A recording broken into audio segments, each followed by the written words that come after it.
사도신경으로 우리들의 신앙을 고백하겠습니다. 전능하사 천지를 만드신 하나님 아버지를 내가 믿사오며 그 외아들 우리 주 예수 그리스도를 믿사오니 이는 성령으로 잉태하사 동정녀 마리아에게 나시고 본디오 빌라도에게 고난을 받으사 십자가에 못 박혀 죽으시고 장사한 지 사흘 만에 죽은 자 가운데서 다시 살아나시며 하늘에 오르사 전능하신 하나님 우편에 앉아 계시다가 저리로서 산자와 죽은 자를 심판하러 오시리라. 성령을 믿사오며 거룩한 공회와 성도가 서로 교통하는 것과 죄를 사하여 주시는 것과 몸이 다시 사는 것과 영원히 사는 것을 믿사옵나이다. 아멘.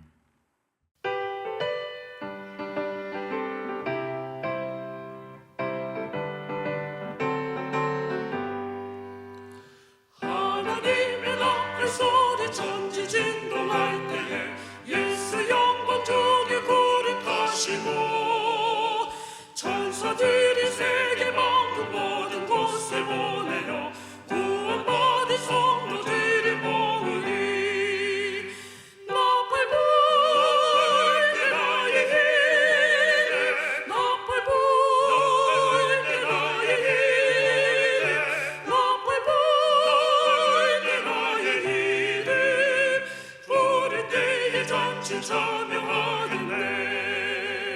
무덤 속에 잠자는 자 그때 다시 일어나 영화로운 부활 승리 얻으리. 주간 택한 모든 성도 구름 타고 올라가 공중에서 주의 얼굴 배우리. 나팔 불 때 나의 힘 나팔 불 때 나의 힘 나팔 불 때 나의 이름 부를 때에 잔치 참여하겠네. 주님 다시 오실 날을 우리 알 수 없으니 항상 기도하고 깨어 있어서 기쁨으로 모자 앞에 우리 나가서도록 그때까지 참고 기다리겠네. 나팔 불 때 나의 힘 나팔 불 때 나의 힘 나팔 불 때 나의 이름 부를 때에 잔치 참여하겠네. 이 시간 우리에게 주신 하나님의 말씀 역대상 9장 1절로 9절 말씀입니다. 역대상 9장 1절로 9절 말씀. 온 이스라엘이 그 계보대로 계수되어 그들은 이스라엘 왕조실록에 기록되니라. 유다가 범죄함으로 말미암아 바벨론으로 사로잡혀 갔더니 그들의 땅 안에 있는 성읍에 처음으로 거주한 이스라엘 사람들은 제사장들과 레위 사람들과 느디딤 사람들이라. 유다 자손과 베냐민 자손과 에브라임 자손과 므낫세 자손 중에서 예루살렘에 거주한 자는 유다의 아들 베레스 자손 중에 우데이니 그는 암미우스의 아들이요 오므리의 손자요 이므리의 증손이요 바니의 현손이며 실로 사람 중에서는 맏아들 아사야와 그의 아들들이요 세라 자손 중에서는 여우멜과 그 형제 690명이요 베냐민 자손 중에서는 하순와의 증손 호다비아의 손자 무슬람의 아들 살루요 여로함의 아들 이브냐야와 미글의 손자 우시의 아들 엘라요 이브냐의 증손 르우엘의 손자 스바다의 아들 무슬람이요 또 그의 형제들이라. 그들의 계보대로 계수하면 956명이니 다 종족의 가문의 우두머리들이더라. 아멘. 잠시 기도하겠습니다. 나팔 불 때 나의 이름 나팔 불 때 나의 이름 부를 때 잔치 참여하겠네. 하나님, 참으로 그때 나의 이름이 불리기를 원합니다. 어린 양의 혼인잔치 날에 거룩한 백성들을 모으시는 그날에 나의 이름이 불리기를 원합니다. 나의 이름이 악한 자들의 명단에 있지 아니하고 선한 자들의 명단 중에 있기를 원합니다. 하나님께서 기록하신 그 책에, 생명책에 나의 이름이 기록되어 있고 나의 이름이 불리게 하옵소서. 내가 지금도 그날에도 여기서도 그곳에서도 오직 하나님의 이름을 찬양하겠습니다. 주님, 두렵고 떨림으로 구원을 이루는 우리들 되게 하옵소서. 선하신 예수 그리스도의 이름으로 기도합니다. 아멘. 오늘 우리가 함께 살펴볼 성경은 역대상입니다. 그 중에서도 많은 분들이 참 읽을 때 어렵고 지루하게 느낄 수 있는 그 1장부터 9장까지 그 족보 이야기 중에서도 마지막 부분을 나누려고 합니다. 사실 족보라고 하면 그냥 뭐 지루한 이름의 나열이라고 생각할 수 있겠지만 역대기의 족보는 좀 특별한 의미가 숨겨져 있습니다. 먼저 역대기가 기록된 시점을 이해하면 그 의미를 조금 더 알 수 있을 것 같습니다. 역대기는 이스라엘 백성들이 바벨론 포로 생활을 마치고 고향 예루살렘으로 돌아온 후, 시대적으로는 페르시아 제국 시대에 기록된 성경입니다. 그런데 그 당시 이스라엘의 상황은 아주 어려웠습니다. 예루살렘은 폐허가 되어 있었고 성벽 다 무너져 있었습니다. 나중엔 다시 재건되지만요. 경제적으로는 아주 어렵고 또 외부 세력으로부터의 압박, 그리고 내부적으로도 갈등과 또 정체성의 혼란으로 고통받고 있던 때입니다. 이스라엘 백성들은 이런 현실 속에서 이런 의구심, 이런 질문을 품게 되었을 것 같습니다. 과연 하나님이 우리를 여전히 기억하고 계실까? 하나님이 우리를 포기하신 건 아닐까? 이런 상황에서 역대기 저자는 이스라엘의 역사를 그냥 단순히 기록한 것이 아니라 하나님께서 그들과 맺으신 언약이 여전히 유효하다라는 점을 강조하면서 백성들이 다시금 하나님께 돌아오기를 촉구하기 위해서 이 역대기를 쓴 겁니다. 그런 의도에서 역대기는 족보 이야기로 시작을 합니다. 역대기에 등장하는 이 족보는 아담으로부터 시작하여서 그리고 아브라함을 지나서 다윗 왕가를 거쳐서 포로 귀환 시대까지 이어집니다. 정말 길지요. 정말 깁니다.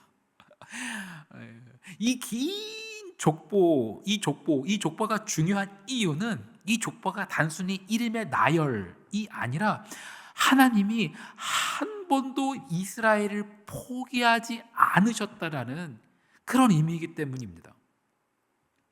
특히 다윗 왕조와 그리고 성전 중심으로 한 그 신앙 전통을 강조하고 있어요. 이스라엘이 그 언약 백성으로서 그 정체성을 다시금 회복하도록, 우리는 누구이지? 나는 누구?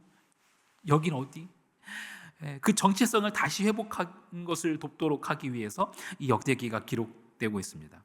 그런 시각으로 이 족보를 읽으면 우리는 이런 생각에 도달할 수 있게 됩니다. 하나님은 어떤 상황에서도 약속을 지키시는 신실한 분이시구나.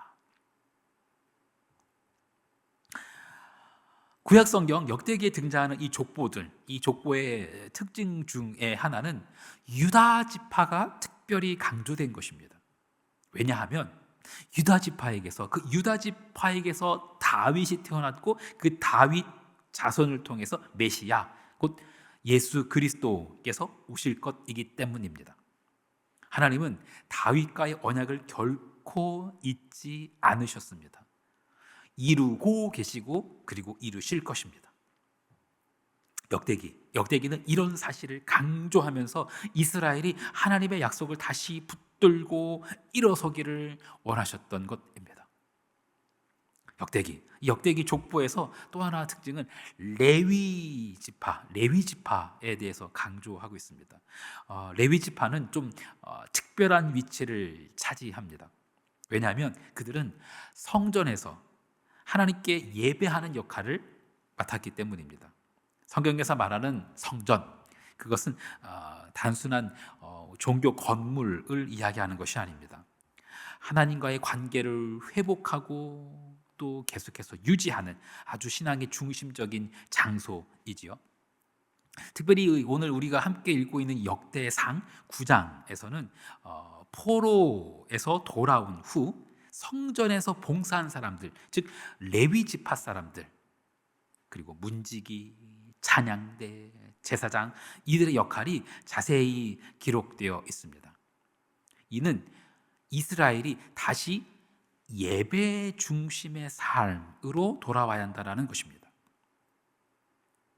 역대기 상에 이어 역대기 하, 이 역대기 전체의 맨 마지막에 가면은 페르시아 왕 고레스의 명령으로 끝이 납니다. 페르시아 왕 고레스가 성전을 다시 세우도록 허락해 주는 장면, 그 장면으로 이 역대기 전체 이야기가 끝이 납니다. 하나님께서 다시 시작할 기회를 주신다라는 놀라운 메시지이기도 해요.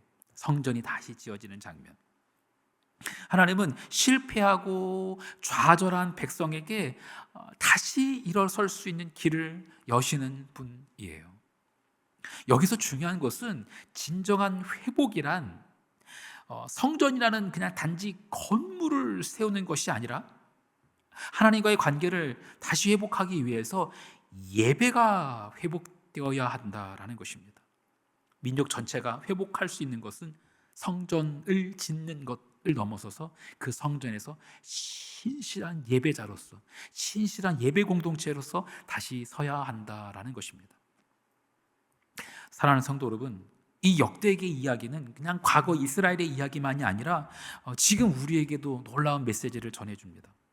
하나님은 결코 자신의 백성을 포기하지 않으시는 신실한 분이십니다. 하나님과의 관계 회복, 그리고 성전 중심의 예배 생활, 그리고 진정한 회개를 통해 우리는 다시 하나님께로 돌아가야만 합니다. 우리 삶에서 어려움과 혼란이 찾아올 때 이 역대기의 메시지를 기억했으면 합니다. 하나님이 우리와 함께 하시고 언제나 새로운 시작을 준비하고 계십니다. 오늘 말씀을 통해 다시 한번 하나님과 깊은 관계를 회복하고 그리고 예배, 회개를 통해 하나님의 나라를 경험하는 우리가 되기를 간절히 축원합니다. 주기도문 하시겠습니다. 하늘에 계신 우리 아버지여, 이름이 거룩히 여김을 받으시오며 나라가 임하시오며 뜻이 하늘에서 이루어진 것 같이 땅에서도 이루어지이다. 오늘 우리에게 일용할 양식을 주시옵고 우리가 우리에게 죄 지은 자를 사하여 준 것 같이 우리 죄를 사하여 주시옵고 우리를 시험에 들게 하지 마시옵고 다만 악에서 구하시옵소서. 나라와 권세와 영광이 아버지께 영원히 있사옵나이다. 아멘.